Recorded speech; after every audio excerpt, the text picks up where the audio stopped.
Welcome back sa ating channel mga kadiyo. Ito po ang ating news update ngayong araw. Panoorin po natin ang video. Sinusugal daw ni Armed Forces of the Philippines Chief General Romeo Browner Jr. ang buhay ng mga Pilipino para magpakitang gilas sa Estados Unidos. Yan ang mainit na reaksyon ni Davao City 1st District Representative Paulo Pulong Duterte sa sinabi ni Browner na kayang umabot sa China ang US-deployed Typhoon missile system. Bago raw magyabang ang general, ang tanong ni Duterte, kaya ba nitong pigilin ang ganti ng China? Sino raw ba ang tunay na pinagsisilbihan ni Browner, ang bansa o ang Central Intelligence Agency ng Estados Unidos? Kung national security raw ang pinag-uusapan, dapat anyang mas pagtuunan ng pansin ang tunay na mga problema ng bansa, mga proyektong walang kwenta at ang walang takot na pangungurakot sa pera ng mamamayan.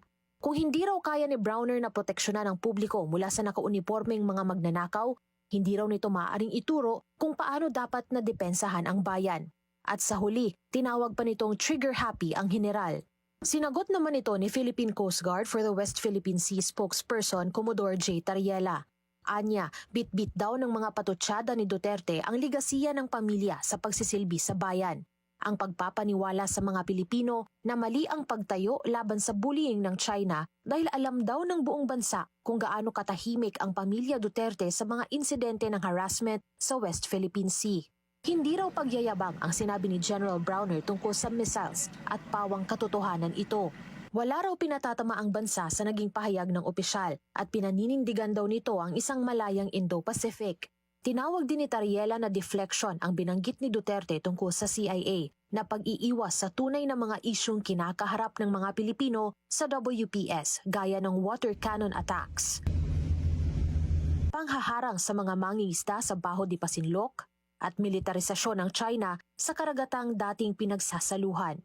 Kung meron daw isinusugal ang buhay ng mga Pilipino, yun daw ay ang mga nagpapanggap na hindi totoo ang mga banta habang nakikipagkaibigan sa Beijing. Hindi raw kapayapaan ang tinataguyod ni Duterte sa kanyang pahayag, kundi pagtatanggol sa China. Sa isyu ng korupsyon, binigyang diin ni Tariela na hindi ito bagong imbensyon.